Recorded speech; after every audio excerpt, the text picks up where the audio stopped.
Después del parto, mi adinerado padre quiso darme una sorpresa y vino al hospital sin avisar.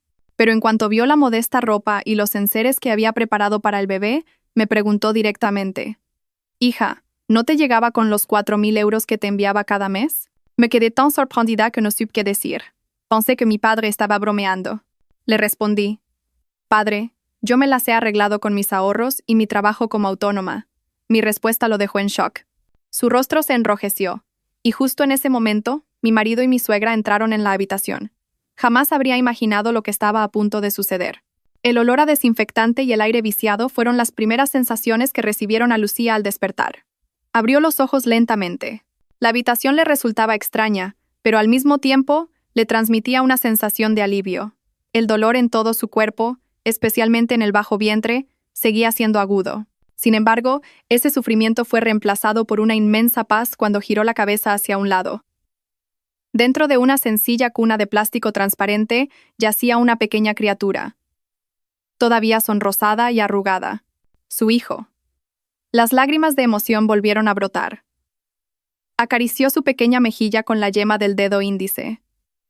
Sentía que todo el dolor de las horas de parto había sido recompensado con creces. Lucía se ajustó el chal ligeramente torcido sobre sus hombros. Había elegido una habitación compartida para 3 personas en este hospital público, no por falta de opciones, sino porque era la decisión más sensata para la situación económica de ella y su marido, Javier. La habitación tenía 4 camas, aunque en ese momento solo estaban ocupadas la suya y otra en un rincón. Un ventilador de techo giraba lentamente, emitiendo un monótono chirrido, pero era suficiente para mitigar el calor. Volvió a mirar a su bebé. Una manta de lana de color azul claro, comprada en un mercadillo hacía unos meses, envolvía su pequeño cuerpo. Lucía sonrió. Recordó cómo su suegra, Carmen, se había burlado cuando se la enseñó. «Lucía, ¿por qué compras estas baratijas? Le irritará la piel al niño. Eres demasiado tacaña. ¿Cómo puedes ser tan rancia con tu propio hijo?» El corazón de Lucía se encogió. ¿Rancia? Ella solo intentaba ser realista. Su marido, Javier, era un simple oficinista en una empresa privada. Su sueldo apenas alcanzaba para cubrir los gastos del día a día en una gran ciudad. Para pagar el parto y comprar las cosas del bebé, Lucía había trabajado sin descanso. Desde el 6º mes de embarazo, empezó a aceptar encargos como diseñadora gráfica autónoma. Trabajaba hasta altas horas de la noche, a menudo hasta que su espalda se quedaba rígida y sus ojos ardían. Ahorró cada céntimo. Reprimió los antojos de comida cara. Contuvo la envidia cuando sus amigas presumían de bolsos o ropa nueva. Todo por su hijo. Quería demostrarse a sí misma y a Carmen que podía ser una buena madre sin ser una carga para su marido. Javier. Lucía suspiró. Su marido era un buen hombre, pero demasiado sumiso a su madre. Cada vez que Lucía se quejaba de la actitud de Carmen, Javier se limitaba a decir: «Ten paciencia, cariño. Mamá es así. Es una persona mayor. Tienes que entenderla». Javier nunca la defendía, y en lo que respecta al dinero, él siempre le entregaba su sueldo a Carmen para que lo administrara. A Lucía solo le daban una pequeña cantidad para los gastos diarios, que a menudo no era suficiente. «Voy a tener que aceptar más trabajos, Javier», le dijo un día. Javier solo asintió. «Claro, si puedes hacerlo, hazlo, pero no olvides tus obligaciones como esposa». Lucía salió de sus pensamientos cuando la puerta de la habitación se abrió con un chirrido. Una enfermera entró con una sonrisa amable. «¿Ya está despierta, señora Lucía? ¿Cómo se encuentra? ¿Puede sentarse?», preguntó mientras revisaba el gotero. «Estoy bien, gracias. Aún un poco dolorida, pero muy feliz», respondió Lucía con voz ronca. «El bebé está muy sano, y es guapísimo. 2 kilos y 49 centímetros. Perfecto», la elogió la enfermera. «Ha sido usted muy fuerte, señora Lucía. Ha venido a todas sus revisiones y lo ha preparado todo usted sola. Su marido me dijo que usted misma se encargó de todo el papeleo. Es usted muy independiente». Lucía solo esbozó una leve sonrisa. Se había visto obligada a hacerlo. Cuando iba a preguntar cuándo volvería su marido, la puerta se abrió de nuevo. Esta vez no era una enfermera. Tampoco eran Javier ni Carmen. El corazón de Lucía latió con fuerza. Una figura alta y corpulenta, vestida con una costosa camisa de seda, se encontraba en el umbral. Su rostro, de rasgos firmes y autoritarios, parecía algo cansado, pero sus ojos la miraban directamente. «Padre», susurró Lucía, incrédula. Era el señor Ferrer, su padre. Cuando entró, la pequeña habitación compartida pareció de repente mucho más agobiante. El olor de su cara colonia se impuso al del desinfectante. El señor Ferrer era un magnate, propietario de un conglomerado empresarial con una red de negocios intrincada. Lucía era su única hija, pero había elegido una vida modesta al casarse con Javier, una decisión que, al principio, se topó con la férrea oposición de su padre. Su relación se había enfriado. Lucía era demasiado orgullosa para pedir, y el señor Ferrer estaba demasiado ocupado para preguntar. «Padre, ¿cómo sabías que estaba aquí?», preguntó Lucía, intentando incorporarse. El dolor en el abdomen volvió a punzar. «¿Sigo siendo tu padre, Lucía?», dijo el señor Ferrer con su voz grave y profunda. No se acercó a la cama de Lucía, sino que dirigió su mirada hacia la cuna del bebé. Su asistente, que estaba detrás de él, sostenía una enorme cesta de frutas exóticas. El señor Ferrer se acercó a la cuna. Contempló a su primer nieto. Su rostro endurecido se fue suavizando. «Es un niño», murmuró. «Sí, padre. Es tu nieto», dijo Lucía con orgullo. El señor Ferrer extendió un dedo y tocó la manita que asomaba por la manta, pero la sonrisa que se había dibujado en su rostro se desvaneció gradualmente. Sus ojos recorrieron la habitación, la cama de hierro con la pintura desconchada, el ventilador chirriante y la manta de lana azul claro que envolvía a su nieto. «¿Estás en una habitación como esta?», su voz era inexpresiva. «Sí, padre. Es una habitación compartida. Mientras esté limpia, es suficiente», respondió Lucía, empezando a sentirse incómoda. «¿Y qué manta es esta? ¿Por qué es tan áspera?», volvió a preguntar, esta vez con más dureza en la voz. La compré en el mercadillo, padre. Es de buena calidad. La lavé bien». El señor Ferrer guardó silencio. Su rostro se tensó. Miró fijamente a su hija. En sus ojos había una ira contenida. «Lucía», la llamó en voz baja pero con firmeza. «He venido sin avisar para darte una sorpresa. Pensaba que estarías en una suite VVIP. Creía que le darías lo mejor a nuestro nieto. Padre, yo». El señor Ferrer la interrumpió levantando una mano. «¿Pero qué es lo que veo? La ropa del bebé es modesta, la manta es barata, y tu habitación es esto». Respiró hondo. «Hija, ¿no te llegaba con los 4.000 euros que te enviaba cada mes?». El mundo de Lucía pareció detenerse. 4.000 euros. Cada mes. Soltó una pequeña risa, una risa nerviosa y forzada. «Padre, ¿de qué estás hablando? Estás bromeando. ¿4.000 euros? ¿Bromeando?». La voz del señor Ferrer subió una octava. «Nunca bromeo con el dinero, y mucho menos cuando se trata de mi única hija». El corazón de Lucía se aceleró. Buscó algún indicio de mentira en la mirada de su padre, pero solo encontró una furia sincera. «Padre, nunca me has enviado ese dinero. He cubierto todos los gastos y mis necesidades con mis ahorros y el dinero que ganaba como autónoma». Se hizo el silencio. Parecía que hasta el ventilador del techo había dejado de chirriar. El señor Ferrer la miraba con los ojos muy abiertos. Su rostro, antes pálido por el cansancio, ahora estaba rojo de ira. No de vergüenza, sino de una furia creciente. Ahora lo entendía. ¿Por qué su hija parecía tan delgada y agotada?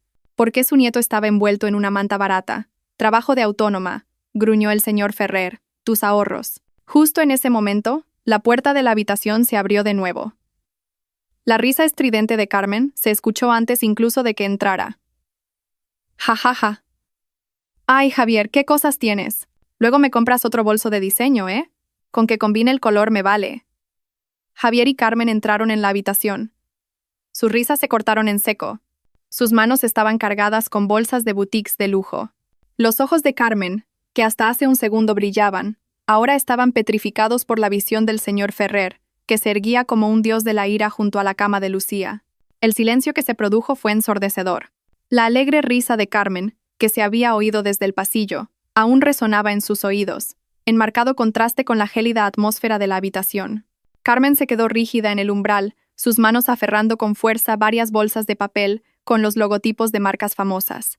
A su lado, Javier, el marido de Lucía, parecía un ciervo deslumbrado por los faros de un coche. Su rostro estaba pálido como el papel y las bolsas que sostenía casi se le caen de las manos. Lucía los miró, y luego miró las bolsas. De una de las que sostenía Carmen asomaba un bolso de cuero rojo que, a todas luces, costaba varios miles de euros. Y entonces, miró la modesta manta de su bebé. Algo en su cabeza empezó a palpitar dolorosamente. El señor Ferrer no se movió. Se limitó a clavar en ellos una mirada tan penetrante que parecía capaz de desollarlos vivos. Su ira era tan densa, que se sentía como un calor sofocante, que llenaba la pequeña habitación. Carmen fue la primera en romper el silencio. Su instinto de tomar el control de la situación se activó de inmediato. Dejó rápidamente las bolsas en el suelo, fuera de la habitación, y esbozó una sonrisa tan forzada que parecía una mueca. «Hombre, señor Ferrer, qué sorpresa». «¿Ya está aquí? Podría haber avisado». «Ay, por fin ha venido a conocer a su nieto». Saludó con la voz más melosa que pudo, como si no pasara nada. Javier también balbuceó. «Sí, padre. Disculpe, acabamos de llegar. Salimos un momento a comer algo». Rápidamente escondió las bolsas que llevaba a la espalda. Un gesto tan inútil como ridículo. El señor Ferrer no respondió a sus saludos. Su mirada no se apartó de los rostros de Javier y Carmen. «¿A comer, eh?», gruñó. «Por lo que veo, han comido en una boutique de lujo». Carmen se sintió acorralada al instante, pero intentó disimularlo. «Ah, eso». «No, es que pasamos un momento a hacer un recado para una amiga. Íbamos de camino a la cafetería del hospital». «Señor, ¿qué ocurre?» «Padre, ¿qué está pasando?», susurró Lucía. Seguía confundida. No entendía nada. Se sentía mareada. «¿Qué es todo esto, padre?». El señor Ferrer ignoró a Lucía. Dio un paso al frente. Su imponente figura hizo que Javier y Carmen retrocedieran instintivamente. «Se lo preguntaré una vez más», dijo el señor Ferrer con una voz baja y peligrosa. «Javier, señora Carmen, ¿dónde están los 4.000 euros mensuales que les daba para mi hija?». Esta vez, Lucía no se rió. En su lugar, la confusión en sus ojos se transformó gradualmente en horror. Miró a su marido, buscando una respuesta. Javier tragó saliva. Una gota de sudor del tamaño de un garbanzo comenzó a resbalar por su sien. Miró a su madre, pidiendo ayuda. Carmen se adelantó rápidamente. Su falsa amabilidad se había transformado en una fingida expresión de tristeza. Incluso se llevó una mano al pecho, como si estuviera sorprendida. «¿Qué dinero, señor Ferrer? ¿4.000 euros?» «Dios mío, qué barbaridad de dinero», exclamó. «No tenemos ni idea de lo que habla. Al contrario, señor. Nosotros somos los que lo hemos pasado mal».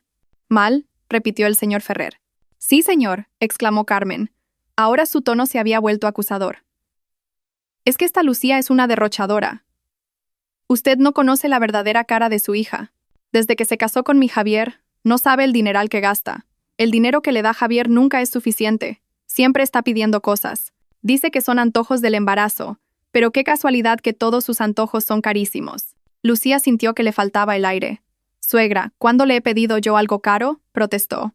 Su voz era débil, pero temblaba de indignación. «No he pedido nada». «Va, no te hagas la inocente, Lucía», replicó Carmen con acritud. «Pediste esa ropa premamá de diseño tan rara. Pediste comida de restaurantes caros. Mi Javier estaba que se subía por las paredes. Hemos tenido que apretarnos el cinturón para cubrir tus caprichos». Aquello era una mentira descomunal. Lucía lo recordaba perfectamente. Solo tenía 3 conjuntos de ropa premamá, todos comprados en el mercadillo. Y en cuanto a la comida, muchas veces había tenido que pasar hambre porque Carmen cocinaba lo justo, diciendo que había que ahorrar. «Suegra, eso es mentira», exclamó Lucía, con los ojos llenos de lágrimas. «¿Cuándo he derrochado yo? Al contrario, he aportado a los gastos de la casa con el dinero que ganaba trabajando por mi cuenta.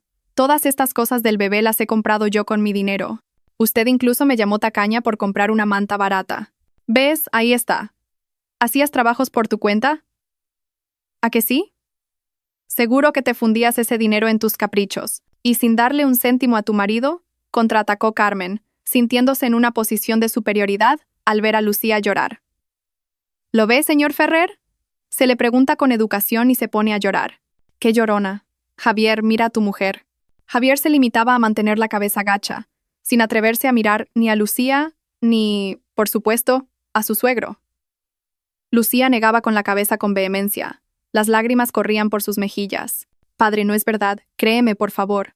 El señor Ferrer miró a su hija, llorando en la cama. Y luego miró a Carmen, de pie, arrogante, con el rostro lleno de mentiras. Su furia había llegado al límite. «Basta», gruñó.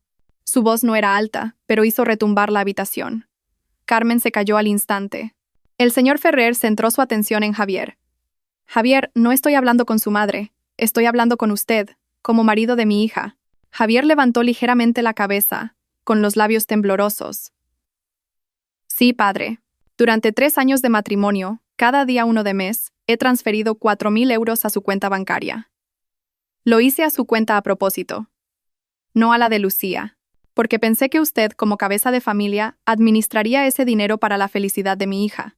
Lucía sintió como si le estrujaran el corazón. 4.000 euros durante 3 años. Cada mes. Se mareó. Era una suma astronómica. No se lo dije a Lucía a propósito, continuó el señor Ferrer. Quería que mi hija sintiera que su marido la cuidaba bien, que viviera cómodamente. Pero, ¿qué es lo que veo hoy? El señor Ferrer señaló la manta del bebé. Mi hija da a luz en una habitación compartida y mi nieto está envuelto en un trapo barato. Mientras tanto ustedes, señaló las bolsas de compras que estaban fuera de la puerta, acaban de volver de darse un capricho. Padre, es un malentendido, tartamudeó Javier. Ese dinero lo usamos para... ¿Para qué lo usaron, Javier?, presionó el señor Ferrer. Para los gastos de la casa, padre. La hipoteca. La letra del coche. La casa, el señor Ferrer soltó una risa sarcástica. ¿La casa en la que viven no está a nombre de su madre? ¿Y el coche? ¿Desde cuándo un simple oficinista como usted puede permitirse un coche de lujo a plazos? Carmen vio que la situación se estaba poniendo fea. Bueno, pero también es nuestro dinero, señor Ferrer. El dinero de Javier también cuenta. Es normal que lo use para la familia, también para su madre. Así que, dijo el señor Ferrer, han cogido el dinero que debía ser para mi hija y lo han usado para su propio beneficio. Mientras tanto, mi hija, embarazada, trabajaba hasta altas horas de la noche. No es así, padre, se excusó Javier. Lucía quería trabajar. Decía que se aburría en casa. ¿Aburrida?, repitió Lucía en voz baja. Tenía el corazón destrozado. Trabajaba porque el dinero que me dabas nunca era suficiente, Javier. Trabajaba porque tu madre no me daba ni para comprar vitaminas. La tensión volvió a apoderarse de la habitación. El señor Ferrer miró a su yerno con una expresión asesina. Javier, no quiero más excusas. Sacó su móvil del bolsillo de su caro traje. Enséñeme ahora mismo los movimientos de su cuenta bancaria. Javier se quedó helado. Era el fin. Padre, por favor, aquí no. ¡Qué vergüenza!, susurró. Vergüenza, gritó el señor Ferrer. Después de engañar a mi hija durante 3 años, ¿ahora me habla de vergüenza? Enséñemela ya. Mi móvil no tiene buena cobertura en el hospital, padre, se excusó Javier.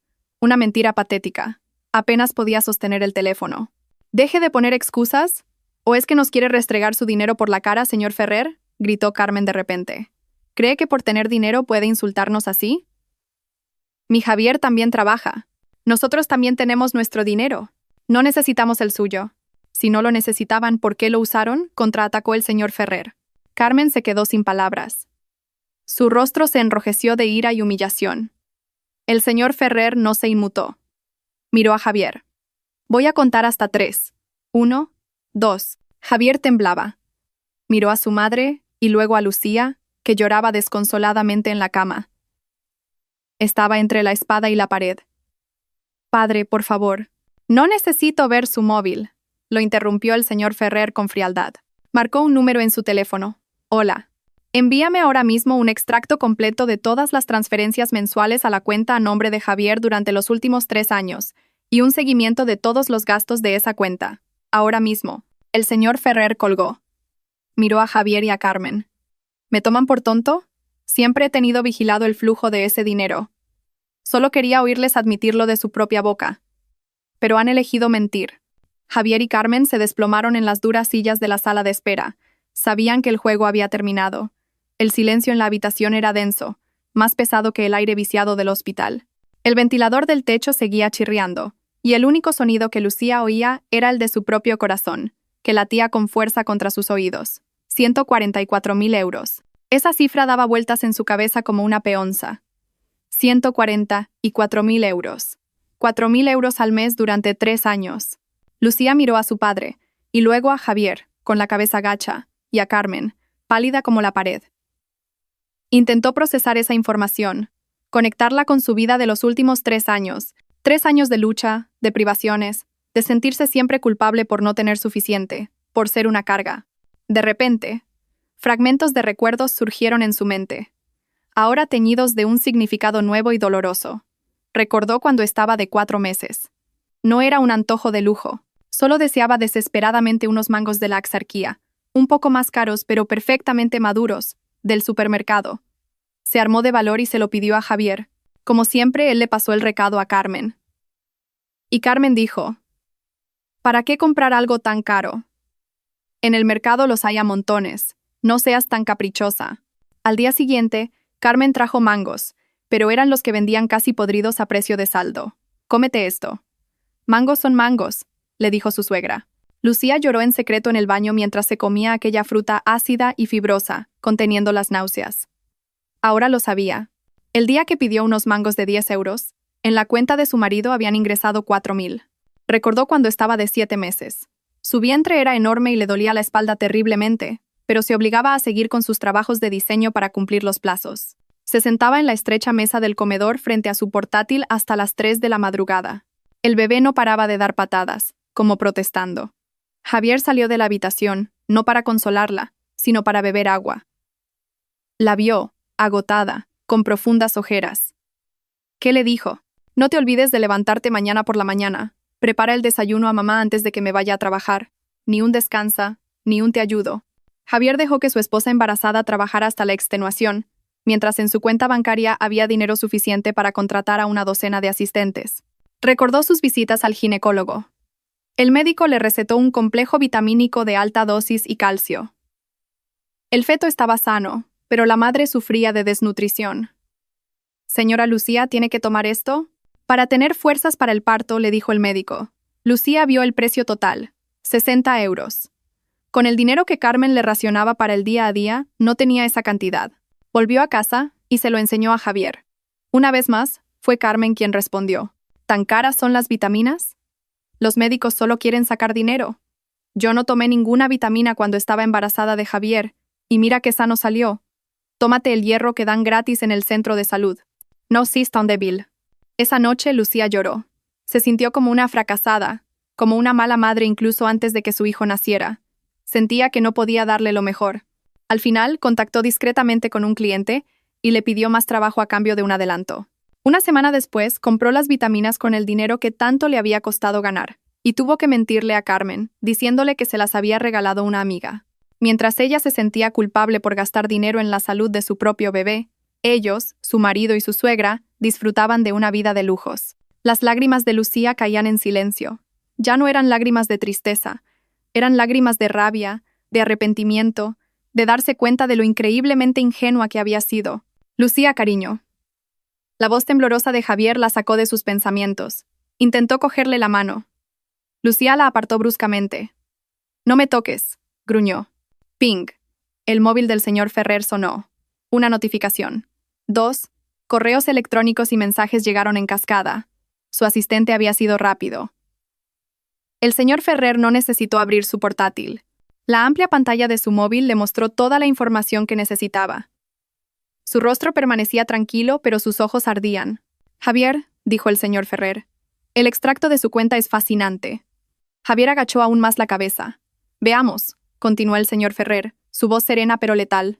El mes pasado, ingreso de 4.000 euros de mi parte el día 1. El día 4, pago con tarjeta en un restaurante de lujo. 300 euros. Oh, debió de ser una cena espléndida. Carmen parecía nerviosa. El día 7, continuó el señor Ferrer, pago en la boutique El Capricho Brillante, 2.500 euros. Levantó la vista del móvil. Miró directamente a Carmen. Supongo que este es el bolso del que presumía en sus reuniones sociales. El que dijo que Javier le había comprado con el sudor de su frente. Carmen se sobresaltó. ¿Señor, nos ha estado espiando? No es necesario espiar, replicó fríamente el señor Ferrer. Solo protejo mis activos, y mi hija es mi activo más preciado, uno del que ustedes han abusado. El señor Ferrer volvió a mirar la pantalla.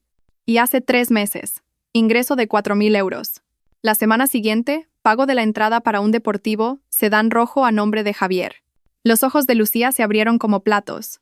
¿Un coche? ¿El coche rojo que dijiste que era de empresa, Javier? Javier tartamudeó. Fue una bonificación, Lucía. Un bonus de la empresa. Un bonus, dice. El señor Ferrer soltó una risa seca.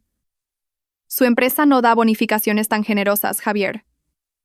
Conozco su sueldo exacto. Y conozco los resultados de su empresa. Este dinero de aquí, golpeó la pantalla del móvil, es el dinero de mi hija. Ya es suficiente. Carmen se levantó de repente. No podía más. Su rostro, antes pálido, ahora estaba rojo de ira. ¿Y qué? ¿Qué importa? Es el derecho de Javier. Es mi hijo. Es normal que un hijo cuide de su madre, que le haga regalos. ¿Cuidar a su madre con el dinero robado a su esposa? Preguntó el señor Ferrer con acidez. ¿A quién ha robado? Replicó Carmen con fiereza. Es el dinero de su marido. Es su derecho. Además, usted mismo lo transfirió a la cuenta de Javier, ¿no? Pues entonces es de Javier, no de Lucía. Si de verdad era para ella, ¿por qué no se lo ingresó en su cuenta? Porque confiaba, gruñó el señor Ferrer. Confiaba en que un marido asumiría su responsabilidad. Me equivoqué. Sí, se equivocó, exclamó Carmen, sintiéndose victoriosa. Así que ese dinero ya era nuestro por derecho. Si con él compramos bolsos, coches o reformamos la casa, es asunto nuestro. Usted no tiene derecho a meterse. Reformar la casa, recordó Lucía. Hacía 2 meses, su casa había sido reformada por completo. La cocina se amplió, y en la habitación de Carmen se instaló un nuevo aire acondicionado y un baño privado. Lucía tuvo que dormir en el estrecho salón durante 1 mes. Carmen dijo que le había tocado dinero en una tanda. El corazón de Lucía se hizo añicos. Miró a su marido. «Javier, ¿es verdad lo que dice tu madre? ¿Tú crees que era tu derecho?» Javier no tuvo el valor de responder. Solo pudo llorar. Pero sus lágrimas parecían falsas. No lloraba por Lucía, sino por sí mismo. De repente, Javier cayó de rodillas. No ante Lucía, sino ante el señor Ferrer. Se arrastró e intentó agarrarle los pies a su suegro. «Padre, perdóneme. Yo me equivoqué. Fue mi madre la que me obligó, padre. Se lo prometo, cambiaré. Le devolveré el dinero. Pero por favor no haga que me despidan. Por favor no llame a la policía». Lucía lo miraba atónita. Incluso en un momento como este, lo que Javier temía era perder su trabajo e ir a la cárcel. No perder la confianza de su esposa.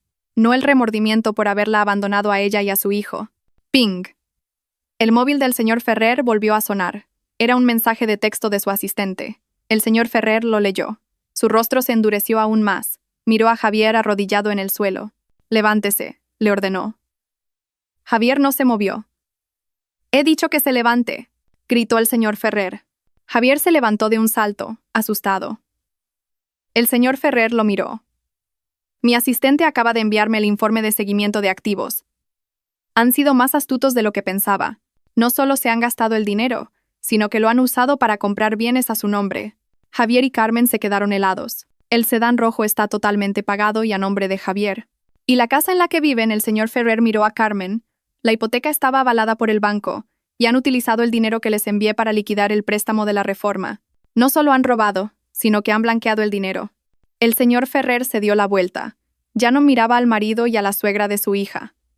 Miró a Lucía, que estaba sentada en silencio en la cama, con los ojos secos. «Lucía», la llamó con suavidad.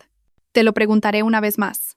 Después de todo lo que has oído, de todo lo que has descubierto, ¿quieres seguir con este hombre y este matrimonio?» La pregunta del señor Ferrer quedó suspendida en el aire. La habitación compartida estaba en silencio como una tumba. Todas las miradas se centraron en Lucía. Javier la miraba con una expresión lastimera, empapado en sudor. Carmen la miraba con una expresión afilada y llena de odio. Lucía miró a su padre. Aquel hombre que siempre le había parecido frío y distante ahora estaba frente a ella, siendo su escudo protector. Y luego miró al bebé que dormía en su cuna. Un ser inocente que casi crece en un entorno lleno de mentiras. Un bebé que merecía algo mucho mejor. Lucía movió lentamente su mirada hacia Javier. Su marido, el hombre al que había amado, o al menos, el que creía haber amado. El hombre al que había defendido frente a su padre 3 años atrás. El hombre en el que había confiado para liderar su familia. Antes de que Lucía pudiera responder, Carmen no pudo contenerse más. Su paciencia se había agotado. La máscara de suegra sufrida y paciente se había caído hacía tiempo. «Basta ya, no pongas esa cara de pena», gritó Carmen señalando a Lucía. «¿Crees que nos asustas?» «Sí, usamos el dinero. ¿Y qué? ¿Acaso está mal?» «Era dinero que mi hijo recibió de su suegro. Faltaría más». Javier intentó sujetar a su madre por el brazo. «Mamá, para, por favor». «Tú te callas, Javier», lo cortó Carmen. «Eres un calzonazos. Tienes miedo de tu mujer y de tu suegro». «Escúcheme bien, señor Ferrer. Ahora miraba desafiante al padre de Lucía. Me opuse desde el principio a que Javier se casara con su hija. Sabía que una niña rica sería una consentida, una inútil que solo querría que la sirvieran. Y al final, tenía razón. El señor Ferrer enarcó una ceja, dejando que la mujer continuara. Pensábamos que casándonos con la hija de un magnate nuestra vida sería más fácil, que se nos pegaría algo de su riqueza. Pero no. Lucía vivía una vida de mentira, fingiendo ser independiente, vistiendo con harapos, comiendo cualquier cosa. Me daba vergüenza con los vecinos, con mis amigas. Mi nuera, casada con el hijo de un empresario, y parecía una pordiosera. La gente pensaría que no la tratábamos bien, cuando la realidad es que ella era una tacaña. Suegra, gruñó Lucía. ¿Qué? Eres una rancia. Ahorrabas hasta la extenuación. Mi nieto va a nacer y le compras esta manta barata. ¿Cómo iba a poder mirar a la gente a la cara? Carmen estaba cada vez más exaltada. Así que, cuando usted le envió ese dinero a Javier, se lo dije a mi hijo, esta es tu recompensa, hijo. El pago por aguantar a esta mujer. Y claro que lo usamos. Disfrutamos, compramos cosas buenas, para que la gente dejara de mirarnos por encima del hombro, para poder presumir en mis reuniones de que mi hijo era un hombre de éxito, aunque su mujer pareciera una indigente. Cada palabra que salía de la boca de Carmen era una daga que se clavaba en el corazón de Lucía. Ingenua, pordiosera, tacaña, consentida, indigente. Y tú, Lucía, Carmen volvió a señalarla. Eres una estúpida. Con el buen marido que tienes, un hombre obediente, ¿por qué te empeñabas en trabajar tanto? ¿Para qué? ¿Qué ibas a hacer con tanto dinero? ¿4.000 euros al mes? Una mujer como tú se lo habría gastado todo en cosméticos y ropa. Mejor que lo tuviera yo. Compré oro, invertí en bolsos de lujo. Eso es una inversión. Su valor no deja de subir. Mucho mejor que dejar que el dinero se desperdiciara en tus manos. El monólogo lleno de odio finalmente terminó. Carmen jadeaba, con el pecho subiendo y bajando. Parecía satisfecha de haber vomitado toda su bilis. Un breve silencio. Las lágrimas de Lucía se habían secado. Su rostro estaba pálido, pero sus ojos ya no mostraban tristeza. Solo un vacío que lentamente se convertía en una llama fría y ardiente. Ignoró a Carmen. Ni siquiera la miró. Centró toda su atención en Javier, su marido, que temblaba de pie entre ella y su madre. Javier lo llamó Lucía. Su voz era increíblemente tranquila, casi inexpresiva. Javier se sobresaltó. No esperaba que Lucía lo llamara con tanta calma. Sí, cariño. Solo te voy a preguntar una cosa, dijo Lucía. No te preguntaré por el coche, ni por la casa. Solo una cosa. Javier tragó saliva. ¿Qué, Lucía? Cuando estaba de 7 meses, la voz de Lucía era baja pero clara, y el médico dijo que tenía desnutrición, y te pedí que me compraras un batido para embarazadas que costaba 20 euros. Tu madre dijo que no había dinero. Javier empezó a temblar. Te pregunto, Javier, ese día tú sabías que tu madre mentía, ¿verdad? Javier miró al suelo. No se atrevía a mirar a su esposa a los ojos. Recordaba ese día. Después de que Lucía se fuera a la habitación, su madre se rió. Qué batido ni qué nada. Con leche condensada va que chuta, dijo ella. Y él, Javier, simplemente guardó silencio. Respóndeme, Javier, insistió Lucía. Javier asintió, muy lentamente, casi imperceptiblemente. ¿Sí? Susurró. Una cosa más, dijo Lucía. Cuando trabajaba hasta las 3 de la mañana frente al portátil, con la espalda rota y el bebé dando patadas sin parar. Tú me viste, ¿verdad? Javier intentó excusarse. Tú me viste, lo interrumpió Lucía, repitiendo la pregunta. ¿Y sabías que en tu cuenta había cientos de miles de euros que mi padre me había enviado para mí? No es una pregunta. Es una afirmación. Javier ya no podía esquivarlo. Sabía que Lucía no quería una respuesta, solo una confirmación. Agachó la cabeza profundamente. Esta vez, su asentimiento fue más claro. El mundo de Lucía se derrumbó. Pero de entre los escombros, ella se mantuvo firme. Tenía todas las respuestas que necesitaba. 3 años de paciencia, 3 años de sacrificio, 3 años de amor, todo había sido en vano. Respiró hondo. El dolor de los puntos de la operación no era nada comparado con el dolor de su corazón. Lucía levantó la cabeza. Ya no miraba a Javier. Miró directamente a los ojos de su padre. Padre, su voz era ahora firme y fuerte. Ya tengo mi respuesta. El señor Ferrer la miró, esperando. Sácame a mí y a mi hijo de aquí ahora mismo. Carmen se quedó atónita. ¿Qué? ¿Que te vas? Voy a divorciarme, continuó Lucía. ¿Qué? Gritó Javier, mostrando por fin una emoción que no era miedo. Lucía, no, por favor. Es un malentendido. Puedo explicarlo. Todo es culpa de mi madre. Yo te quiero, Lucía, por nuestro hijo. ¿Nuestro hijo? Lucía soltó una risa sarcástica. Una risa escalofriante. El hijo al que cubriste con una manta que llamaste barata. El hijo al que le negaste las vitaminas. El hijo cuya madre dejaste que trabajara hasta la extenuación mientras tú te dabas la gran vida. No vuelvas a pronunciar el nombre de mi hijo. ¡Qué insolente eres, Lucía!, gritó Carmen. Tu padre te ha dado un poco de pena y ya te has vuelto un arrogante. Divórciate si quieres. ¿Crees que podrás vivir sin Javier? ¿Quién va a querer a una divorciada con un hijo? Volverás arrastrándote a pedirnos dinero. Lucía solo esbozó una leve sonrisa. Señora Carmen, la voz del señor Ferrer era tan fría que podría congelar el fuego. Se ha equivocado de enemigo. El señor Ferrer no perdió el tiempo. Marcó un número en su teléfono. Hola. Prepara a mi mejor equipo de abogados ahora mismo, dijo, mirando directamente a Javier y Carmen. Con plenos poderes, encárgate de trasladar a mi hija y a mi nieto al ático.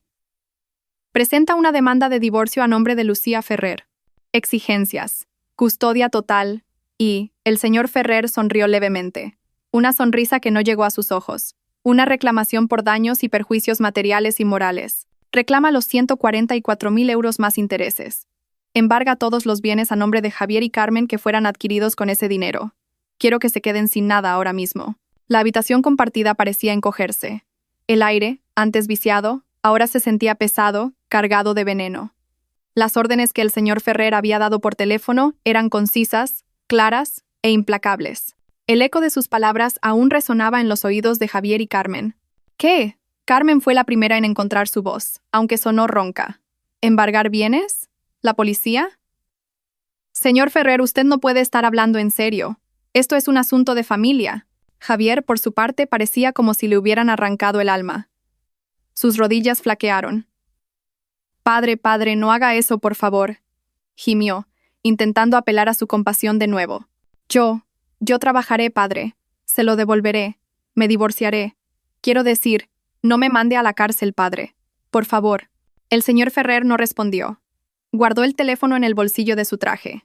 Su mirada estaba fija en Lucía. ¿Estás lista, hija?, preguntó con suavidad, como si las dos personas presas del pánico frente a él fueran meras sombras. Lucía asintió. Sus manos, que antes se aferraban a la manta, ahora se relajaban lentamente. Ya había tomado su decisión. No había más dudas. Estoy lista, padre. No te irás, gritó Javier de repente. Se abalanzó hacia adelante, intentando agarrarse a la cama de Lucía. Lucía, escúchame. Todo es culpa de mi madre. Ella me envenenó la mente. Te quiero, Lucía. Por nuestro hijo. Antes de que la mano de Javier pudiera tocar el borde de la cama, su cuerpo fue interceptado por el asistente personal del señor Ferrer, un hombre corpulento con traje negro, que había permanecido en silencio junto a la puerta. El hombre se movió con rapidez y eficacia, deteniendo a Javier con una mano en el pecho, su rostro inexpresivo. Disculpe, señor. Mantenga las distancias. Suéltame. Esa mujer es mi esposa, gritaba Javier. Ya no es su esposa, sentenció el señor Ferrer. Luego, pulsó el botón de llamada a la enfermera junto a la cama de Lucía. No permitiré que mi hija permanezca ni un segundo más en este infierno que habéis creado. La puerta se abrió. No solo entró una enfermera, sino también 2 guardias de seguridad del hospital y la supervisora, que al parecer ya habían sido alertados por el asistente del señor Ferrer. ¿Qué ocurre, señor Ferrer? ¿Por qué tanto alboroto en la habitación?, preguntó la supervisora con rostro preocupado. Soy el padre de la paciente Lucía Ferrer, dijo el señor Ferrer con calma. Su presencia imponía respeto. Voy a trasladar a mi hija ahora mismo. Y les pido que saquen a estas 2 personas, señaló a Javier y a Carmen, de esta habitación. Están alterando la tranquilidad de la paciente. ¿Qué? ¿Echarnos a nosotros? Esta mujer es mi esposa, y este niño es mi hijo, protestó Javier. Somos su yerno y su consuegra, añadió Carmen. La supervisora parecía confundida. Disculpe, señor Ferrer, pero por procedimiento. ¿Quién se encargó de los trámites de admisión de mi hija?, la interrumpió el señor Ferrer. La propia señora Lucía, señor. A título personal, respondió una enfermera tras consultar los registros. Perfecto, dijo el señor Ferrer. Ahora me hago cargo yo. Trasladen a mi hija y a mi nieto a la mejor suite VVIP de este hospital. Todos los gastos corren de mi cuenta. Y prohíban a estas dos personas, señaló de nuevo a Javier y a Carmen, acercarse a menos de 100 metros de mi hija. ¿VVIP? Los ojos de Carmen se abrieron como platos. Javier, tu mujer se escapa. Haz algo, inútil.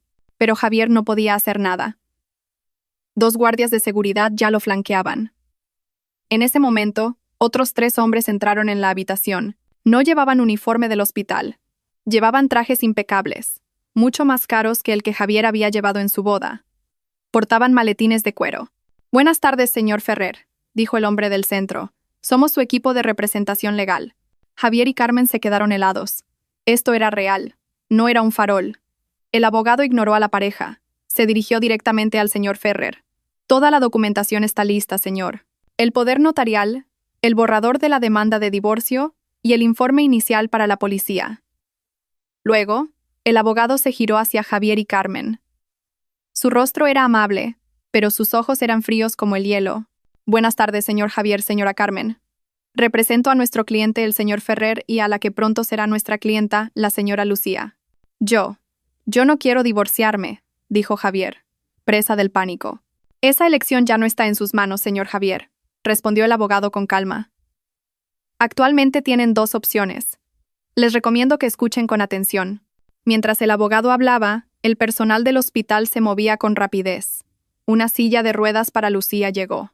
Una cuna VVIP, con una manta de cachemira más suave y apropiada, fue introducida por una enfermera dedicada. Lucía, con ayuda de la enfermera, se sentó lentamente y por primera vez acunó a su hijo con una sensación de alivio. «La primera opción», dijo el abogado, rompiendo el silencio. Su voz era tranquila. «Firman estos documentos. Un reconocimiento de haber recibido y utilizado los 144.000 euros, un acuerdo de divorcio, la cesión de la custodia total a la señora Lucía y la transferencia de la propiedad de un sedán rojo y una vivienda como primer pago de la devolución de dichos fondos». «¿Qué?» «Nuestra casa no», gritó Carmen. «Está a mi nombre». «Una casa renovada y liquidada con dinero que no le correspondía, señora Carmen», la corrigió el abogado. «Si colaboran y firman todo hoy, nuestro cliente, quizás, y repito, quizás, tenga la clemencia de no presentar cargos penales por apropiación indebida y blanqueo de capitales». Javier miró a su madre, aterrorizado. «La cárcel». Esa palabra resonaba en sus oídos. «¿Y la segunda opción?», susurró Javier, su voz apenas audible. «La segunda opción». La sonrisa del abogado se desvaneció. «Es que se nieguen. Presentaremos la demanda civil esta misma tarde. Y simultáneamente, la denuncia penal ante la policía. Los comprobantes de las transferencias, la grabación de su confesión de hace un momento, señaló el móvil del señor Ferrer, y sus extractos bancarios son más que suficientes. Les garantizamos que no ganarán. Lo perderán todo y, lo más importante, pasarán una buena temporada entre rejas. Elijan». Carmen temblaba. Su rostro, antes rojo de ira, ahora estaba pálido como el papel. Su arrogancia se había evaporado. Solo quedaba el miedo. En medio del caos, Lucía ya estaba en la silla de ruedas, abrazando a su bebé, lista para marcharse. El señor Ferrer estaba a su lado. Su asistente empujaba la silla. Cuando cruzaban el umbral, Javier hizo un último movimiento desesperado. Se zafó de los guardias y cayó de rodillas al suelo. «¡Lucía!», gritó desconsoladamente. «Cariño, no te vayas. Lo siento. Me equivoqué. Te besaré los pies. Por favor, no me dejes». Lucía hizo una seña al asistente para que se detuviera. Javier la miró con ojos llenos de esperanza. «Lucía». Lucía miró el rostro de su marido, el rostro que una vez amó, ahora bañado en lágrimas de cocodrilo. No sintió nada, ni compasión, ni amor. Solo cansancio. Lentamente, Lucía volvió la vista al frente. «Avance», le ordenó en voz baja al asistente. La silla de ruedas se puso en marcha de nuevo, dejando atrás a Javier arrodillado en el pasillo y a Carmen desplomada en una silla, mirando atónita el fajo de documentos legales en las manos del abogado. Las puertas del ascensor al final del pasillo se abrieron. Lucía entró con su padre sin mirar atrás. Lucía, el grito desesperado de Javier fue lo último que oyó antes de que las puertas del ascensor se cerraran, llevándola hacia su nueva vida. El silencio dentro del ascensor VVIP, espacioso y con olor a caros productos de limpieza, era absoluto. Solo el suave zumbido de la maquinaria se oía mientras subían. Lucía apoyó la cabeza en el respaldo de la silla de ruedas. Cerró los ojos por un momento. Su abrazo alrededor del pequeño bebé en su regazo se hizo más fuerte. Podía sentir el latido del pequeño corazón de su hijo, rítmico y tranquilo, un contraste con la tormenta que acababa de dejar atrás. El señor Ferrer estaba a su lado, con una mano protectora en el hombro de la silla de ruedas. No dijo nada. Sabía que su hija necesitaba tiempo. Las puertas del ascensor se abrieron, no a un pasillo normal, sino directamente a un lujoso vestíbulo privado en la última planta. Aquella suite VVIP se parecía más a la de un hotel de 5 estrellas. Alfombras gruesas, paredes con paneles de madera e iluminación cálida. Otra enfermera jefe ya estaba esperando. Bienvenida, señora Lucía. Señor Ferrer, la habitación está lista. Fueron conducidos a la habitación. Lucía contuvo el aliento. Era enorme. Tenía una sala de estar independiente, un cómodo sofá de terciopelo y una cama de paciente motorizada de última generación. Pero lo que más le llamó la atención fue el gigantesco ventanal que iba del suelo al techo, ofreciendo una vista panorámica de la ciudad. El cielo del atardecer ya empezaba a teñirse de naranja. En un rincón de la habitación había una preciosa cuna de madera maciza, perfectamente equipada con artículos de bebé de primera calidad, todo en su embalaje original. Un mundo aparte de la cuna de plástico y la manta del mercadillo. Descanse, señora. Le ayudaré a trasladar al bebé, dijo la enfermera con suavidad. Lucía dudó por un momento. No quería soltar a su hijo. El señor Ferrer pareció entenderlo. Déjame cogerlo a mí, dijo. Y con cuidado, el señor Ferrer tomó a su primer nieto de los brazos de Lucía. El hombre, que siempre había parecido tan frío, se veía un poco torpe, pero sus ojos irradiaban una ternura inmensa. «Hola, pequeño campeón. Bienvenido a la familia», le susurró al bebé. Fue en ese momento, al ver a su padre sosteniendo a su hijo en esa habitación segura y lujosa, cuando toda la tensión que Lucía había reprimido durante horas, o quizás años, finalmente estalló. Los hombros de Lucía empezaron a temblar. Un sollozo se escapó de sus labios. Luego otro. Se cubrió el rostro con las manos y su llanto se convirtió en un torrente. Lloró. No era el llanto de dolor o rabia de la otra habitación. Era un llanto de alivio. Un llanto que lavaba todas las heridas, todas las mentiras, todas las humillaciones que había tragado durante los últimos 3 años. Lloró por su propia estupidez, lloró por sus años perdidos, y lloró por el hecho de que, por fin, era libre. El señor Ferrer entregó rápidamente al bebé a la enfermera y se arrodilló junto a la silla de ruedas de Lucía. Abrazó a su hija con fuerza. «Llora, hija. Suéltalo todo. Ya ha pasado. Todo ha terminado. Padre, lo siento», sollozó Lucía contra el hombro de su padre. «Fui tan tonta. Yo». «Shh», la interrumpió el señor Ferrer. «No eres tonta. Solo eres demasiado buena, y ellos se aprovecharon de tu bondad. A partir de ahora, nadie volverá a hacerte daño. Te lo prometo». Mientras tanto, en la habitación compartida de la planta de abajo, la escena era muy diferente. Los gritos desesperados de Javier en el pasillo no detuvieron a los abogados. Volvieron a entrar en la habitación donde Carmen seguía sentada, rígida. Javier entró tras ellos, tambaleándose. Su andar era débil, sus ojos estaban vacíos. «Bien», dijo el abogado principal, dejando la pila de documentos y un bolígrafo sobre la mesa frente a Carmen. «El tiempo de negociación ha terminado. Es hora de decidir, la cárcel o la firma». Carmen miró los papeles. En la primera página se leía claramente: reconocimiento de deuda y cesión de activos. Sus ojos se abrieron como platos al ver la cifra de 144.000 euros. Esto es un robo», gruñó. «Esto es justicia, señora Carmen», replicó el abogado con frialdad. «Considérelo un descuento. Si lo llevamos a juicio, la cantidad podría triplicarse con los intereses bancarios y los costes por daños morales, sin mencionar nuestros honorarios, que también correrían a su cargo, y el bonus de una temporada en prisión». Las manos de Carmen temblaban. Miró a Javier. «Javier, mira esto. Nos vamos a quedar en la calle». Javier no respondió. Se limitó a mirar fijamente la pared. Su mundo ya se había derrumbado. Su coche, su puesto en la empresa. Estaba seguro de que el señor Ferrer se lo quitaría todo también. Y ahora su casa. «Mamá», susurró Javier, aferrándose al último hilo de cordura que le quedaba. «Firma». «¿Qué? ¿Te vas a rendir tan fácilmente?» Esa casa es de tu madre. Una casa en la que no podremos vivir si estamos en la cárcel, mamá», gritó Javier, perdiendo por fin los estribos. «¿No has oído la palabra cárcel? Yo no quiero ir a la cárcel. Y todo esto es por tu culpa. Por tu codicia.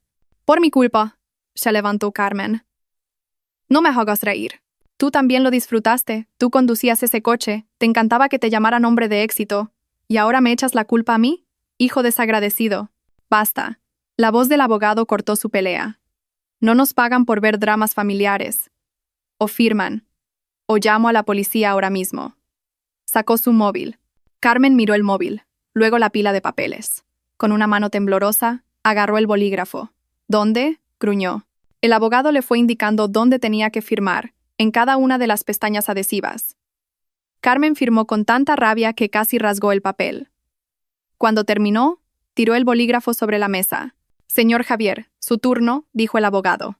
Javier firmó como un autómata, sin oponer resistencia. Su firma era casi ilegible. Excelente, dijo el abogado, recogiendo los documentos. Una cosa más. Extendió la mano. Las llaves del coche y de la casa. Tienen 24 horas para desalojar la vivienda. Mañana por la tarde, nuestro equipo vendrá a precintarla. Javier se registró los bolsillos. Con desgana, entregó el llavero del coche rojo y las llaves de la casa que había sido su orgullo. Después de que los abogados se fueran, Javier y Carmen se quedaron solos en la habitación. Carmen, que hasta hacía un momento se había mostrado tan fuerte, se derrumbó de repente. Sus piernas cedieron. Cayó al suelo y se echó a llorar. Se acabó todo. Nuestro dinero, nuestra casa. Ay, Javier, ¿dónde vamos a vivir? Javier no respondió. Se sentó en una silla, mirando atónito las bolsas de las marcas de lujo que acababan de traer. Ahora yacían en el suelo, irónicas y patéticas. En el ático del hospital, Lucía acababa de terminar de dar el pecho a su hijo por primera vez en paz. Su viejo móvil, con la pantalla ligeramente agrietada, descansaba en la mesilla de noche. De repente vibró. El nombre de Javier apareció en la pantalla. Una llamada. La vibración cesó, y luego aparecieron notificaciones de mensajes de texto. 1, 2, 10. Cariño, cógelo, por favor. Me equivoqué. Mamá se ha desmayado. Lucía, por favor. No me queda nada. Eres demasiado cruel. Podemos empezar de nuevo, cariño. Te lo prometo. La amiga de Lucía, Ana, que acababa de llegar tras recibir la llamada del señor Ferrer, vio la sarta de mensajes. «Dios mío, Lucía. Este hombre no tiene vergüenza», gruñó Ana. Miró a su amiga. «¿Vas a responderle?» Lucía miró la pantalla del móvil. El rostro lastimero de Javier apareció fugazmente en su mente, pero pronto fue reemplazado por la imagen del rostro burlón de Carmen, de ella misma trabajando hasta las 3 de la mañana, de esa manta barata. Con mano firme, Lucía cogió el móvil. Ana pensó que iba a responder. Pero Lucía mantuvo pulsado el botón de encendido y seleccionó la opción apagar. La pantalla se volvió negra. «Ya no hay un nosotros», se susurró Lucía a sí misma. Miró a Ana y por primera vez en mucho tiempo sonrió de verdad. «Ahora solo somos mi hijo y yo». La tranquilidad de la suite Vivip era un lujo que Lucía casi había olvidado. Durante los 2 días siguientes, se recuperó no solo física, sino también mentalmente, rodeada de enfermeras pacientes, instalaciones cómodas, y lo más importante, seguridad. El señor Ferrer nunca se alejaba demasiado. Trasladó temporalmente su oficina al salón de la suite, gestionando sus negocios multimillonarios mientras echaba un vistazo a su primer nieto. Su amiga Ana se convirtió en su escudo emocional, visitándola a diario, trayéndole su comida favorita, a pesar de que la del hospital ya era excelente, y, sobre todo, haciéndola reír. «Y bien», dijo Ana al tercer día mientras pelaba una manzana. «¿Cómo se va a llamar este guaperas? No me digas que, como se apellida Ferrer, vas a llamarle señor presidente desde pequeño». Lucía rió, una risa genuina que no había soltado en mucho tiempo. Miró a su hijo, que dormía plácidamente en su cómoda cuna. «Se llama Mateo», susurró. «Mateo. No, Mateo Ferrer». «Mateo», repitió Ana. «Un nuevo comienzo». Le pega a Lucía. «Este es de verdad el amanecer de tu nueva vida». «Y Mateo», continuó Lucía, «porque es la prueba más evidente de la gracia de Dios en mi vida. Él me salvó». Mientras Lucía encontraba de nuevo la luz, en otra parte de la ciudad, nubes oscuras se cernían sobre la casa que había sido su falso escenario durante 3 años. Javier y Carmen estaban viviendo las 24 horas más largas de sus vidas. Después de que los abogados se fueran, la casa se sentía vacía. La ira explosiva de Carmen se había convertido en un llanto histérico y aterrador. «Mi casa, la herencia de tu padre, nos la han quitado. Javier, nos la han quitado», gritaba, golpeándose el pecho. Ya estaba hipotecada, mamá. La liquidamos con el dinero de Lucía, respondió Javier con voz ronca. Ya le daba igual. Solo quería que todo terminara. Su cabeza estaba bloqueada. Lo habían despedido. Un único mensaje de texto del señor Ferrer al Departamento de Recursos Humanos de su empresa, y, en cuestión de minutos, su contrato fue rescindido sin indemnización, con una nota en su expediente por falta grave de ética. Tenemos que mudarnos, mamá. Ya. ¿A dónde nos mudamos?, gritó Carmen. ¿Debajo de un puente? No tienes dinero. Yo tampoco. Mis tarjetas de crédito están todas bloqueadas. Seguro que ha sido ese viejo. Javier no le dijo a su madre que aún le quedaba un pequeño fondo de dinero negro que había conseguido sacar de la oficina. Un dinero que había ocultado incluso a ella. Era su única esperanza. Empezaron a hacer las maletas en un ambiente terrible. Carmen no empaquetaba. Estaba ocupada metiendo las joyas de oro que había comprado con el dinero de Lucía dentro de su faja, y envolviendo sus bolsos de marca, de los cuales pocos eran auténticos, en viejas bolsas de tela, esperando que el equipo de embargo no se diera cuenta. Javier, por su parte, metió su ropa en una única maleta grande. Echó un último vistazo al sedán rojo en el garaje. Su brillo parecía burlarse de su desgracia. Al día siguiente, a las 12 en punto, sonó el timbre. No era el abogado. Era peor. 3 hombres corpulentos acompañados por un miembro del equipo legal y un cerrajero. «Se acabó el tiempo, señor Javier, señora Carmen», dijo uno de los hombres del equipo legal con voz inexpresiva. Carmen intentó un último acto de resistencia. Corrió hacia la puerta y empezó a gritar a los vecinos. «¡Socorro, ayuda! ¡Nos están echando injustamente! ¡Unos ricos quieren robarnos nuestra casa! ¡Ayuda!». Varios vecinos salieron curiosos, pero el equipo legal estaba preparado. Sacó una copia de la orden judicial y el documento firmado por Carmen el día anterior. Esta señora firmó voluntariamente una cesión de activos como compensación por un caso de apropiación indebida. Todo es legal. Por favor, no se involucren en asuntos legales. Las caras de los vecinos, antes compasivas, se tornaron recelosas. Apropiación indebida. Esa palabra resonó. Empezaron a susurrar inmediatamente. Al ver que su resistencia era inútil, Carmen se desinfló. «Recojan sus cosas y salgan, por favor. Vamos a cambiar la cerradura de esta casa», dijo el empleado. Bajo la mirada de decenas de vecinos que cuchicheaban, Javier salió arrastrando su maleta. Carmen lo siguió, llevando un bolso de tela abultado, tapándose la cara con el borde de un pañuelo para ocultar su vergüenza. Un momento», gritó Javier. El empleado del equipo legal se detuvo. «El sedán rojo. ¿Podríamos usarlo para llevar las maletas? Lo devolveremos más tarde, yo». El hombre del equipo legal lo miró como si fuera polvo. «Señor Javier, ese coche no es suyo desde ayer. Es un activo embargado. Váyanse». Señaló la calle principal. Javier agachó la cabeza. Caminó hasta el final de la calle y paró un taxi viejo. Metió la maleta y ayudó a su madre, que seguía llorando, a entrar. «¿A dónde vamos, Javier?», sollozó Carmen dentro del taxi. «A una pensión junto a las vías del tren», respondió Javier en voz baja. «Es lo único que puedo pagar con lo que nos queda». Mientras el taxi se alejaba, el cerrajero empezó su trabajo. El sonido del taladro rompiendo la vieja cerradura fue desolador. Clic. La puerta se cerró. La nueva cerradura estaba puesta. El capítulo de su vida de lujo había terminado oficialmente. Casi al mismo tiempo, en el vestíbulo VIP del hospital, Ana recibió un mensaje en su móvil. Se lo enseñó a Lucía, que estaba elegantemente vestida con un sencillo pero elegante vestido que su padre le había regalado. El mensaje era corto. Activo 1, vivienda. Y activo 2, coche. Asegurados. Clientes Javier y Carmen han cooperado. Lucía leyó el mensaje. No hubo sonrisa de triunfo ni risa de satisfacción. Solo un largo y profundo suspiro. Cerró los ojos por un momento. Una última lágrima rodó por su mejilla. Una lágrima que limpiaba los últimos vestigios del pasado. «Se acabó, Lucía», susurró Ana, cogiéndole la mano. Lucía asintió. «Sí, se acabó». El señor Ferrer salió de la administración guardando su tarjeta de crédito de platino en el bolsillo. «Todo arreglado. Vámonos, hija. A casa». Una enfermera trajo a Mateo, envuelto en una suave manta de cachemira. Lucía se levantó de la silla de ruedas. Todavía le dolía un poco, pero se negó a que la empujaran. Caminó por sí misma. Cogió a Mateo con firmeza. Salió del hospital, cruzando las relucientes puertas del vestíbulo. Fuera, un lujoso sedán negro con chofer privado la esperaba. Subió al coche. dejando atrás el olor a desinfectante y un pasado doloroso. No volvió a mirar atrás. El viaje a casa se sintió surrealista para Lucía. El lujoso coche se deslizaba silenciosamente por las calles de la ciudad. Fuera había tráfico y polvo, pero dentro, ella y Mateo estaban envueltos en un lujo frío y silencioso.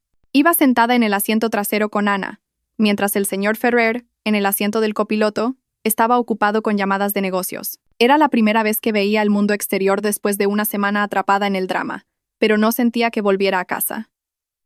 No sabía a qué hogar debía regresar. La casa de Javier ya no era la suya. ¿Y a dónde la llevaría su padre?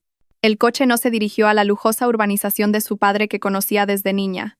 En cambio, giró hacia el distrito financiero y se detuvo en el vestíbulo de un imponente rascacielos. «Padre, ¿dónde vamos?», preguntó Lucía, inquieta. «A casa», respondió brevemente el señor Ferrer, con una leve sonrisa. Subieron en un ascensor privado directamente a la última planta, el piso 50. Las puertas del ascensor se abrieron, y lo que les recibió no fue el vestíbulo de una oficina, sino el impresionante salón de un ático. Las paredes eran casi todas de cristal, ofreciendo una vista de 360 grados de la ciudad. El suelo era de mármol importado. Los muebles eran minimalistas, pero parecían increíblemente caros. «Dios mío, padre, ¿dónde estamos?». Lucía estaba atónita. «En tu casa, en vuestra casa», dijo el señor Ferrer. Cogió a Mateo de los brazos de Lucía. «Mi asistente lo ha estado preparando desde ayer». «Bienvenida a casa, hija». Una mujer de mediana edad con uniforme los recibió. «Buenas tardes, señora Lucía. Soy la señora Beltrán. Soy la niñera de Mateo. Y esta es la señora Juana, su enfermera personal para el posparto». Lucía estaba aún más confundida. «¿Niñera? ¿Enfermera personal?». El señor Ferrer la llevó a recorrer la casa. Había 3 dormitorios. El principal era más grande que todo el piso de alquiler en el que había vivido. Había una habitación de invitados y otra que había sido convertida en la habitación de bebé más lujosa que jamás había visto. La cuna era de madera maciza. Había un armario lleno de juguetes educativos importados y ropa de bebé de marca. Y un sistema de aire acondicionado con control de temperatura. Ana silbó en voz baja. «Lucía, esto es una locura. Es un palacio». Esa noche, después de que Ana se fuera y Mateo durmiera en su lujosa cuna, Lucía no pudo dormir. Se quedó de pie frente al enorme ventanal, contemplando las luces parpadeantes de la ciudad. Debería estar feliz. Estaba libre, era rica, estaba a salvo, pero su corazón estaba inquieto. Se sentía pequeña. Sentía que acababa de mudarse de una prisión a otra. Antes, la estrecha prisión de Javier y Carmen. Ahora, la jaula de oro de su padre. No había hecho nada para merecer esto. Solo era la hija de su padre.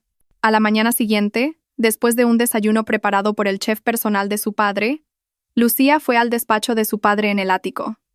«Padre», lo llamó en voz baja. El señor Ferrer levantó la vista de una pila de papeles. «Sí, hija.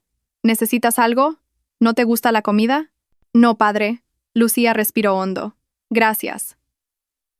Gracias por todo, por Mateo, por este lugar. No sé qué decir». «No tienes que decir nada», dijo el señor Ferrer con suavidad. «Todo esto es tu derecho, uno que te llega con retraso». «Pero yo no puedo vivir así, padre», dijo Lucía, y el ceño del señor Ferrer se frunció. «¿Cómo que no puedes vivir así?». «¿Así? Siendo servida, compadecida, siendo de nuevo una carga para ti. Ya no soy una niña, padre. Soy una madre». Lucía miró a su padre directamente a los ojos. «No quiero ser un parásito». El rostro del señor Ferrer, antes suave, se endureció. «¿Parásito? ¿Qué quieres decir?». «Antes era un parásito en la casa de Javier y Carmen, aunque trabajaba. Y ahora siento que soy un parásito aquí. No quiero vivir de tu compasión», dijo Lucía con firmeza. «Quiero valerme por mí misma». El señor Ferrer guardó silencio. Miró a su hija. Buscó vacilación en sus ojos, pero lo que encontró fue la misma chispa que tenía él. La chispa de una luchadora. Lentamente, una sonrisa se dibujó en los labios del señor Ferrer. Una sonrisa de genuino orgullo. «¿Y cuál es tu plan?». El corazón de Lucía se aceleró. Este era el momento. «Quiero empezar mi propio negocio». «¿Qué negocio?». «Soy diseñadora gráfica, pero también soy madre», empezó a explicar Lucía. «Padre, mira todos estos artículos de bebé que me has comprado. Son lujosos, son buenos, pero deben de costar una fortuna. No todas las madres pueden permitírselo. Quiero crear mi propia marca de artículos de bebé, de calidad premium, con un diseño bonito, pero a un precio razonable. Hizo una pausa y continuó. Y ropa. Ropa modesta para madres. Sé lo que se siente al pasar todo el día con ropa vieja. Sé lo difícil que es encontrar ropa de lactancia que sea cómoda, elegante y que no sea reveladora. Quiero crear una línea de moda modesta y moderna para madres como yo. Ropa que las haga sentir guapas y respetadas, incluso cuando están ocupadas cuidando de sus hijos. El señor Ferrer escuchaba con atención. Su rostro no mostraba ninguna expresión. Tengo los diseños, dijo Lucía con nerviosismo. Sacó la tablet que su padre le había regalado y abrió la carpeta de su portafolio de diseño. Puedo hacerlo. Sé que puedo. Solo necesito el capital. Cuando Lucía terminó, el señor Ferrer se recostó en su silla. De acuerdo, es un buen plan. El mercado de la moda modesta y los artículos de bebé nunca muere. ¿Estás de acuerdo, padre?, preguntó Lucía, esperanzada. Por supuesto, dijo el señor Ferrer. Yo te daré el capital. Los ojos de Lucía brillaron. Pero, continuó su padre, no como un regalo, te lo daré como un préstamo empresarial. Prepara un plan de negocio adecuado. Calcula los costes de producción, de marketing, los beneficios esperados. Preséntamelo, y si es viable, te transferiré los fondos. El rostro de Lucía, que ya brillaba, se iluminó aún más. Esto era lo que quería. No un regalo, no compasión, sino un reto, confianza. Prepararé el plan de negocio de inmediato, padre. Ahora mismo. Bien. Trae a Ana, hazla tu gerente. Es una chica inteligente y leal. Te daré acceso al equipo de branding de mi empresa para que te asesoren, se levantó el señor Ferrer. Esa es mi hija. Casi al mismo tiempo, en una pensión junto a las vías del tren, Javier se despertó. El olor a alcantarilla y el estruendo de un tren sacudieron sus sentidos. Carmen roncaba en una esterilla a su lado. Solo había un viejo ventilador que giraba ruidosamente. Javier cogió su móvil. Ni mensajes, ni llamadas. Abrió la aplicación del banco. Saldo restante, 300 euros. Suficiente para pagar el alquiler de la pensión de este mes y comida barata. Había una notificación de correo electrónico del Departamento de Recursos Humanos de su antigua empresa. Una carta de despido improcedente. Ahora era oficialmente un desempleado con un mal historial. Javier tiró el móvil sobre el fino colchón.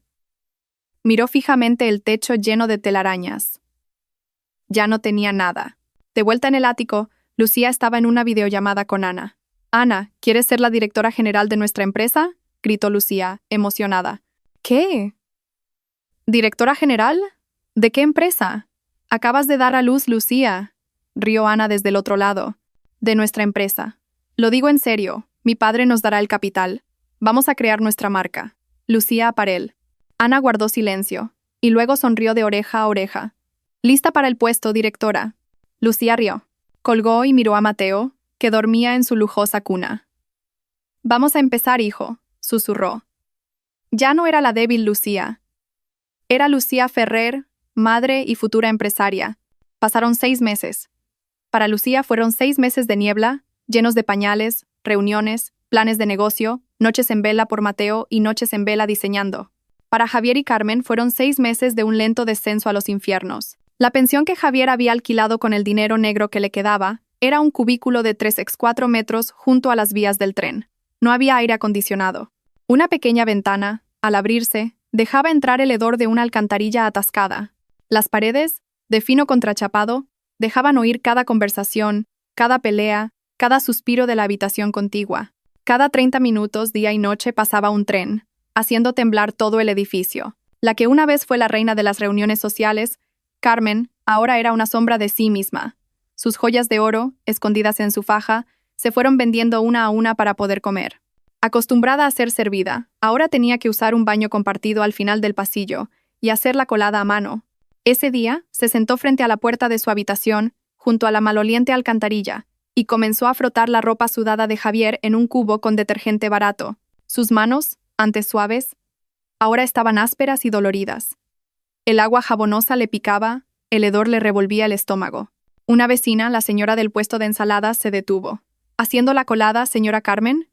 Qué raro, usted siempre la llevaba a la lavandería». El rostro de Carmen se sonrojó. «¿Solo para hacer algo de ejercicio?», mintió. La vecina se rió. «¿Ejercicio? Pues menuda cara de amargada se le ha quedado. Oiga, la ropa de trabajo de su marido hay que frotarla con un cepillo, no así. Si no, no sale la porquería». le tiró un viejo cepillo de lavar. Carmen se sintió humillada hasta la médula. Las lágrimas cayeron en el agua sucia. Odiaba esto, odiaba el olor, odiaba a la vecina, odiaba a Javier y, sobre todo, odiaba a Lucía y a su padre. En un mercado mayorista, Javier cargaba sacos de patatas. El que una vez fue un oficinista de camisa limpia, ahora era un mozo de almacén con una camiseta vieja y rota. Su cuerpo, antes cuidado, ahora estaba delgado y quemado por el sol. Incluido en la lista negra de todas las empresas, el único trabajo que pudo encontrar fue este. Le pagaban a diario, 2 euros por cada saco que movía del camión al puesto. Trabajaba desde el amanecer. Le dolía la espalda, sus manos estaban llenas de ampollas. Javier, muévete más rápido. Parece mentira que con lo grande que eres tardes tanto en mover un saco, le gritó el capataz.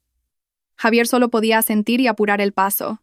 Al final de la tarde recibió su paga. 75 euros en billetes arrugados que olían a pescado.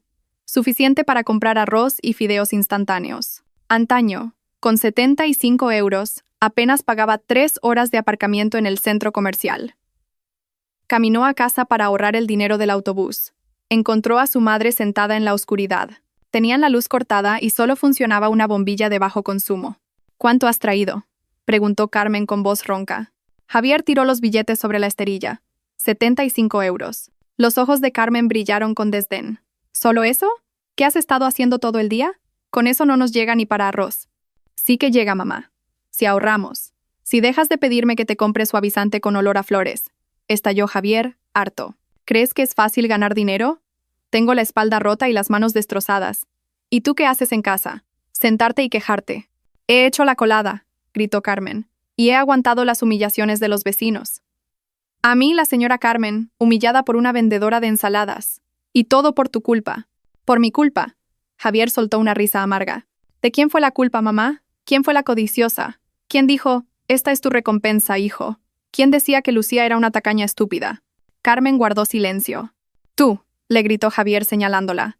Si no hubieras sido tan avariciosa, si le hubiéramos dado a Lucía aunque fueran 500 euros de los 4.000, ella habría sido feliz. Y nosotros aún habríamos tenido 3.500 euros al mes. Podríamos seguir viviendo cómodamente. Pero tú lo querías todo. La codicia. Esa es tu enfermedad. ¡Sas! Una fuerte bofetada resonó en la habitación. Carmen lo había golpeado con todas sus fuerzas. Hijo desagradecido, jadeó. Le echas la culpa a tu madre. Todo es porque eres un calzonazos. No supiste controlar a tu mujer. Si hubieras sido más duro con ella desde el principio, Lucía no se habría atrevido. Javier se tocó la mejilla ardiente. Algo dentro de él se rompió. Un calzonazos, repitió. Tú me hiciste así. Yo no quería ir a la cárcel. Y ahora no tengo nada. Se gritaron, se insultaron, se culparon mutuamente. Sus voces se mezclaron con el estruendo del tren. Ya no había amor entre madre e hijo. Solo dos seres desesperados, atrapados en el karma que ellos mismos habían creado. Cansados de pelear, se callaron. Les rugían las tripas. Javier preparó 2 paquetes de fideos instantáneos en una olla vieja. Sin huevo, sin verduras, solo fideos y el sobre de polvos. Comieron en silencio. De repente, su atención se centró en el único entretenimiento de la habitación, un viejo televisor de tubo de 14 pulgadas que habían comprado por 20 euros. Daban las noticias locales, con un segmento sobre jóvenes emprendedores. Y nuestra siguiente figura inspiradora es la señora Lucía Ferrer, dijo la presentadora. Javier y Carmen se quedaron helados, con las cucharas en el aire. En la pantalla apareció el rostro de Lucía. Estaba diferente. Seguía siendo hermosa, pero ahora irradiaba un aura distinta.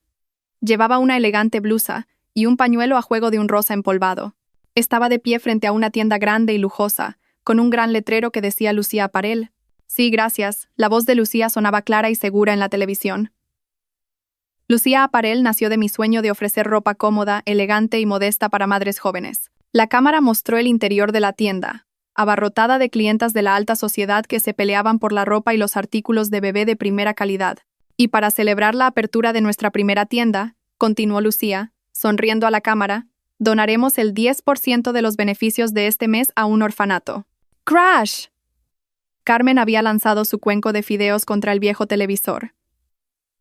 La pantalla parpadeó y se apagó. Trozos de cerámica y caldo de fideos se esparcieron por el suelo. ¡Descarada!, gritó Carmen. su voz superando de nuevo el ruido del tren. Está presumiendo sobre nuestro sufrimiento. Maldita zorra. Javier no se movió. Se quedó mirando la pantalla ahora negra del televisor. En su reflejo, vio su propio rostro. Demacrado, delgado, derrotado. Completamente derrotado. Había pasado un año desde aquel día en el hospital. Para los que construyen sueños, el tiempo vuela. El ático, antes extraño, se había convertido en un hogar cálido para Lucía y Mateo. Bajo la tutela del señor Ferrer, un mentor de negocios estricto pero justo, Lucía Aparel creció a un ritmo vertiginoso. El plan de negocio de Lucía había sido brillante. No solo vendía ropa, vendía una historia, una comunidad. Construyó una imagen de marca que entendía a las madres jóvenes. La calidad era premium, pero los precios se mantenían accesibles para la clase media. El resultado fue explosivo. En un año, Lucía Aparel abrió tiendas en 5 centros comerciales de lujo y estableció un taller de producción que daba empleo a docenas de costureras locales. Hoy era un día especial, el primer cumpleaños de Mateo y el primer aniversario de Lucía Aparel, pero la celebración no tuvo lugar en un hotel de lujo. Fiel a su promesa, Lucía lo celebró en otro lugar, un humilde pero limpio orfanato a las afueras de la ciudad. El patio del orfanato estaba decorado con globos. Decenas de niños huérfanos se sentaron ordenadamente, sus ojos brillando al ver las cajas de regalos y un enorme pastel de cumpleaños. Mateo, que ya gateaba, reía feliz en el regazo de su abuelo, el señor Ferrer. Lucía subió a un pequeño escenario, vestida con un sencillo pero elegante vestido blanco de su última colección. Su rostro estaba sereno y radiante. «Hola a todos», dijo con voz suave. «Hoy no estoy aquí como la directora de Lucía Aparel. Estoy aquí como Lucía, una madre y una hija», sonrió a su padre. «Hace un año, nació mi hijo Mateo, y su nacimiento fue un nuevo amanecer en mi vida. Él me enseñó el significado de la fuerza. Quiero que Mateo aprenda que la verdadera felicidad no reside en cuánto poseemos, sino en cuánto podemos compartir. Por eso, en agradecimiento por su primer cumpleaños y por el primer año de Lucía Aparel, mi padre y yo hemos decidido financiar la renovación completa de este orfanato y establecer una fundación para garantizar los gastos de escolarización de todos estos niños hasta que terminen el bachillerato». Un estruendoso aplauso estalló. La directora del orfanato, una monja, lloraba de emoción. Los niños gritaban de alegría. El señor Ferrer, con Mateo en brazos, fue el que más fuerte aplaudió. Miró a su hija con los ojos empañados. No solo había tenido éxito, se había convertido en una gran persona. Cuando Lucía bajó del escenario y cogió a Mateo, el móvil que Ana sostenía vibró. Ana lo miró y se acercó a Lucía. «Lucía», susurró entre el bullicio. «Hay noticias». Lucía se giró. «¿Qué noticias, Ana?» Ana dudó un momento. «Noticias sobre el karma». Lucía frunció el ceño. Ana le enseñó la pantalla del móvil. Había 2 mensajes. El primero era del equipo legal de su padre. «Se ha producido un arresto en una pequeña empresa de mensajería. Javier N. ha sido detenido por malversación de 2.000 euros de fondos de la empresa. Actualmente se encuentra bajo custodia policial». 2.000 euros. Lucía sonrió con amargura. Antes eran cientos de miles. Ahora había caído por 2.000. Sin más habilidades que el fraude, Javier había intentado repetir su crimen a una escala menor y más torpe, y lo habían pillado.